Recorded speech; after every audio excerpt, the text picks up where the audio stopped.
What seems like an ordinary stretch of 6 straight games becomes remarkable once you realize that in 3 decades of 1A history, no one had ever accomplished it.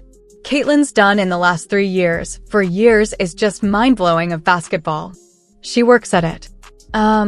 She plays at a level that no one has reached yet in the WNBA. No player had ever reached it. Not Cheryl Swoops, not Diana Taurasi, not Kelsey Plum, who came closest and still fell short. Caitlin Clark just shattered that ceiling, and the numbers raise more questions than answers. Her efficiency did not crack under pressure. It climbed. 6 defenses, 6 different plans, yet not one found an answer. Still, beneath that dominant stretch, the Fever sit at just 10 wins and 7 losses, a disconnect that simply does not add up. So what really happened, and what does the evidence reveal? Let's explore the story. 6 games, 0 margin for error. A basketball season is built to punish consistency. Defenses adjust, travel accumulates, and minor injuries linger beneath the surface. Caitlin Clark left the Fever's loss yesterday to the Mercury after suffering a back injury in the 3rd quarter. They quietly erode efficiency without forcing a player out of a game. 6 straight games above 20 points and 5 assists is not a streak that rewards talent alone. It punishes any off night, any cold shooting half, or any game where a coaching staff discovers a defensive wrinkle that actually works. For 3 decades, no one in this league found a way to clear that bar 6 times without interruption. Why does a threshold that sounds ordinary on paper become nearly impossible in practice? The answer lies in how basketball behaves over an entire season rather than in a single highlight. A player can score 30 points once by getting hot from distance, riding shooting variance that has little to do with sustainable form. A player can record 10 assists once by catching a defense in rotation chaos that will not repeat the following night. What Clark produced across these 6 games was neither outcome. It required points generated from multiple areas of the floor. Those points came through pull-up jumpers, drives finished through contact, and free throws earned by constantly attacking the rim, all while carrying the primary playmaking responsibility regardless of the defensive scheme in front of her. 6 games is a long enough sample for randomness to fade away. What remains is a clear signal rather than noise. There is another important detail within this record that deserves attention before moving ahead. Clark was not protected during this stretch. She did not face 6 straight opponents with Instead, she faced a combination of contenders and rebuilding teams, home games and road games, each bringing a different defensive identity and a different plan to slow her down. A record built against a predictable schedule would naturally invite skepticism. One built across a varied schedule does not. Think about what that kind of schedule demands from a player trying to maintain consistency. One opponent might trap her off every screen, forcing the ball out of her hands within 2 seconds of the catch. Another could sit back in a soft zone, daring her to settle for contested pull-up jumpers instead of attacking the paint.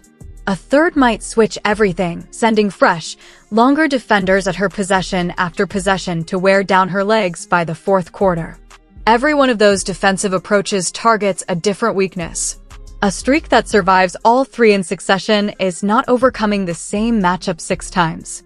It is overcoming 6 completely different challenges, each requiring a different solution. I don't think it's just a big moment for the WNBA. I know everybody's working really hard. I think all of women's sports. I think this is one of the biggest moments we've ever had. And she kept finding that solution every single time. That is exactly why league analysts have struggled to find a clean historical comparison. Most great individual streaks in basketball history come during a softer or more predictable stretch of the schedule, with a run of bottom-tier opponents or a favorable stretch of home games. Clark's 6-game run included none of those scheduling advantages. She built this streak the hard way, and that's exactly why no one in 3 decades of league history had accomplished it before her. Another side of this record cannot be explained by statistics alone, and that is the mental challenge of keeping a streak alive once players, coaches, and broadcasters across the league realize it is unfolding. By the 4th and 5th games, opposing benches and media coverage had already started tracking the streak publicly, adding pressure that simply was not present at the beginning of the run. A player who does not know about a streak performs with a certain freedom, but that freedom changes once the number itself becomes the story.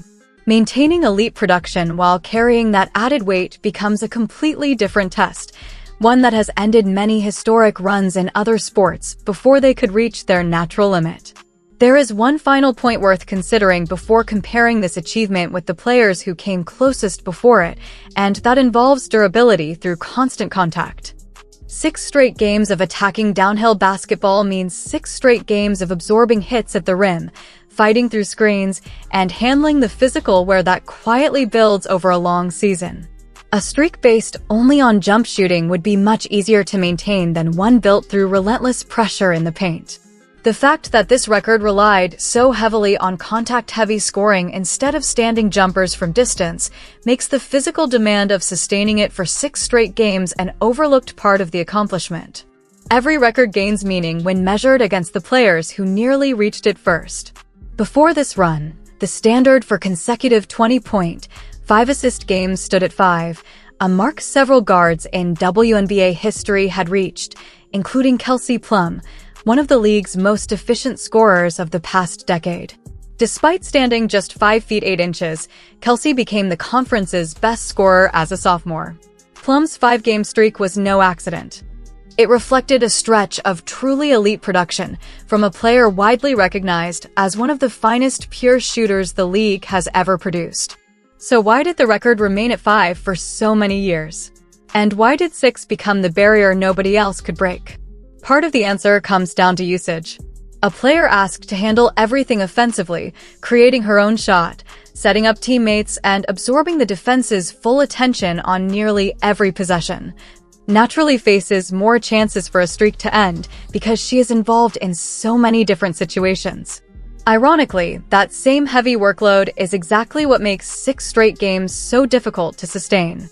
More opportunities to extend a streak also create more opportunities for one difficult matchup to bring it to an end. The players who came closest before Clark were elite scorers, but they were not always responsible for running the offense as the primary engine every night. Clark has filled that role for the Fever throughout all 6 games, and the streak still survived.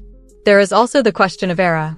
The WNBA's pace of play, shot volume, and possessions per game have changed over recent seasons, increasing the opportunities for players to collect both points and assists within 40 minutes. 10 points as Clark bounces for Howard. League in assists. Right behind her is Caitlin Clark. In theory, a faster, higher possession league should make a streak like this easier to achieve than it would have been a decade ago. Even so, it still took until now for someone to finally reach 6. One detail by itself shows this record is about far more than simply playing in a more favorable era. It reflects a player performing at a level the era had never produced before. It is worth considering what truly separates a 5-game streak from a 6-game streak in practical terms, because the difference is much greater than one extra game on the schedule might suggest. By the 5th and 6th games of any extended run, opposing coaching staffs have already spent multiple opportunities studying film, adjusting personnel, and creating defensive packages specifically designed to stop the streak before it becomes historic. The closer a player gets to breaking a record, the more determined the resistance becomes. Plum's streak ended at 5, not because her talent faded, but because the league had enough time to adjust around her. Clark's streak pushed beyond that exact point of maximum defensive attention, which is what transforms this from an impressive stretch into a truly historic achievement. It is tempting to view record-setting performances like this as inevitable whenever a generational talent enters the league, as though someone was always destined to produce a streak like this. That perspective overlooks what actually happened. Generational talents have entered this league throughout 3 decades, yet none of them reached 6 straight games. The fact that it took this long, despite so much individual brilliance throughout league history, is perhaps the strongest evidence of how difficult this combination of scoring and playmaking really is to sustain. It is also important to place this record within the context of the extraordinary scrutiny Clark has faced compared with almost any player before her. Every game during this streak unfolded under an extraordinary level of media attention, broadcast coverage, and public discussion that previous record holders rarely experienced to the same extent. Producing historically efficient, high-usage basketball under that level of attention adds a psychological element that a simple comparison of stat lines cannot fully capture. 6 straight games is the headline, but the conditions under which it happened are what make it incredibly difficult to duplicate. Now look beyond the streak itself and focus only on the averages across those 6 contests: 25, 7 points and 8, 7 assists per game. Those figures would represent a career-best season if maintained over an entire year rather than across only 6 games. Individually, those numbers are not unprecedented. What makes them remarkable is everything they are paired with, including a true shooting percentage in the low 60s throughout the stretch. That figure reflects not only scoring volume but remarkable efficiency against defenses specifically built to force the ball out of her hands. How often does a guard carrying this much offensive responsibility maintain efficiency at this level for 6 straight games? Most primary playmakers see their efficiency decline as defenses lock onto them game after game. Film study continues to build. Opposing coaching staffs adjust personnel, and defensive schemes are specifically designed to slow one player down. WNBA's most dynamic offenses faces off against one of the most smothering defenses as Caitlin Clark. Clark's efficiency did not collapse under that pressure. If anything, her scoring average continued to rise as the streak progressed, showing that opposing defenses kept adjusting and still failed to find an answer. The assist average deserves just as much attention because it highlights something the scoring numbers alone cannot. Averaging 7 assists across 6 games means Clark was not simply creating points for herself. She consistently created scoring opportunities for her teammates as well. There is an even deeper statistical connection between those two numbers because scoring and assists rarely increase together this smoothly over an extended stretch. Throughout league history, when a player's scoring volume rises, assist numbers usually decline slightly since more possessions end with her own shot instead of a pass. During this 6-game run, we have seen some of these cheap shots not even get a regular foul. Fans will remember in 2024. Clark's free throw attempts increased noticeably during this stretch compared with her season average entering it, reinforcing the idea that her aggressive drives to the basket, not simply her perimeter shooting, powered the streak's sustained efficiency. Turnovers are just as important as the positive numbers because high-usage playmakers who force the action often see their turnover totals rise. Clark's turnover numbers across these 6 games remained close to her season average instead of climbing, suggesting the increase in scoring and playmaking never came at the expense of careless basketball. That distinction separates a controlled and sustainable hot streak from one driven by risky plays that simply happen to work. This historic streak also raises a much bigger question. While Clark was producing the most statistically dominant 6-game stretch of her career, the Indiana Fever still stood at 10 wins and 7 losses. That is a respectable record, but not the result many expected from a team built around this level of individual production. How does a team win at only that rate while its primary engine delivers a streak unmatched in league history? Part of the explanation lies in the roster construction and the depth surrounding Clark's individual production, an issue the organization's front office has had to address publicly throughout a season already shaped by intense outside scrutiny. Another factor surrounding this season has been the visible tension over coaching decisions, playing time distribution, and how the Fever's staff has managed Clark's minutes compared with the rest of the rotation. That tension became public enough for head coach Stephanie White to directly address what she described as exaggerated media narratives. None of those discussions change what Clark accomplished on the court, but they do raise a legitimate question about whether the roster around her is built to turn historic individual production into matching team results. Can a player be statistically unmatched while still playing for a team that falls short of expectations? History across multiple sports has answered that question with a consistent yes. Individual greatness and team success are connected, but they are never guaranteed to rise together, especially on a roster still developing chemistry around a single offensive engine. The Fever's 10-7 record during this historic stretch is not a contradiction. Instead, it serves as a reminder that one player, no matter how dominant, cannot compensate for everything required to win consistently over an entire season. Roster balance matters in ways raw statistics cannot fully measure.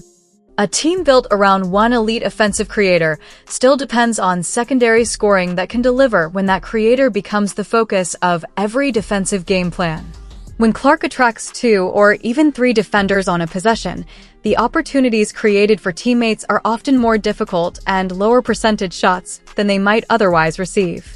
A team's record reflects not only the production of its best player, but also how effectively the other 4 players capitalize on the advantages that production creates. Defensive play at the other end only magnifies that reality. A team can produce one of the league's greatest offensive stretches in recent memory and still lose if its defense allows opponents to score at an equal or greater rate. The Fever's 10 wins and 7 losses during this stretch suggest a team that has not yet fully solved those defensive issues, regardless of how dominant its best player has been offensively. There is also a broader pattern throughout professional basketball that explains why front offices and coaching staffs often approach stretches like this with caution instead of pure celebration. A historic individual run can temporarily hide deeper structural concerns because so much attention shifts toward the record itself rather than the supporting cast. Once the streak ends, whether through injury, a difficult matchup, or natural statistical regression, the questions surrounding depth, defense, and roster construction immediately return. In many cases, they become even more urgent because the temporary spotlight created by the streak is gone. Now that this remarkable run is part of history, one important question remains for the rest of the season to answer. Was this extraordinary 6-game stretch the peak, or is it the beginning of a completely new standard? Clark's statistical track record offers a more nuanced answer. She has already demonstrated the ability to put together extended stretches of dominant play, but she has also experienced the physical demands that come with carrying such a massive offensive workload every night, including injury setbacks in previous seasons that interrupted similarly impressive runs. That question of sustainability becomes even more important because of what lies ahead on the schedule. The remaining games will determine playoff positioning, shape individual award discussions, and decide whether this 6-game streak becomes a footnote in an even greater statistical season or the moment historians identify as the turning point in her career.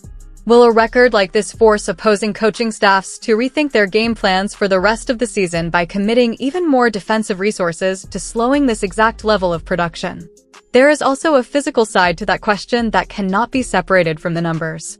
Carrying this level of offensive responsibility game after game places cumulative stress on a player's body that does not always appear in the box score. Every drive into traffic and every possession spent battling through screens to stay involved gradually adds up across a season that extends far beyond 6 games. Clark is having a standout season, setting a new WNBA record with consecutive games of at least 20 points and 5 assists. The real question is not only whether Clark can reach this level again, but whether the Fever coaching staff manages her workload carefully enough to ensure she is available when the biggest moments of the season arrive. League-wide attention will now shift toward how this achievement influences the conversation surrounding individual awards for the remainder of the year. A 6-game stretch this dominant, even if it is never repeated at exactly the same pace, raises expectations for what an MVP-caliber season should look like statistically. From this point forward, voters and analysts will likely compare every stretch of her season to this remarkable 6-game benchmark, whether that standard is entirely fair or not. There is also a long-term legacy to consider, one that reaches well beyond the season. Every record in sports is eventually broken, but the athletes who set them are remembered just as much for the way they achieved them as for the numbers themselves. A 6-game streak built against a variety of opponents, maintained under intense media attention, and fueled by elite efficiency instead of empty volume is the kind of accomplishment that tends to grow stronger with time rather than fade into statistical history. Whether Clark extends this streak or not, the circumstances surrounding it will shape how future players, coaches, and analysts remember it. One thing is already clear, regardless of how the rest of the season unfolds. After the game, the Indiana Fever coach was furious that the officials and the league continued allowing this kind of thing to happen. What cannot be disputed is that the standard for consecutive elite scoring and playmaking performances in this league has now been raised. Any player who eventually attempts to surpass this 6-game streak will be judged against a standard that simply did not exist before Clark achieved it. That alone secures this performance a permanent place in the history of a league that is still shaping its legacy in real time. 6 consecutive games. A record without precedent, built against a demanding schedule that offered no easy path, combined with efficiency numbers most players never reach over an entire season. Yet the standings still show the Fever at 10 wins and 7 losses, a reminder that even extraordinary individual greatness cannot carry an entire roster by itself. Now the biggest challenge begins. Does this become Clark's new standard, or will the rest of the league finally discover a way to slow her down? If you think Clark will break her own record before the playoffs, be sure to hit the like button. Share the one statistic from this incredible stretch that surprised you the most in the comments, and subscribe because the next video takes a closer look at how rival coaches are preparing to stop her.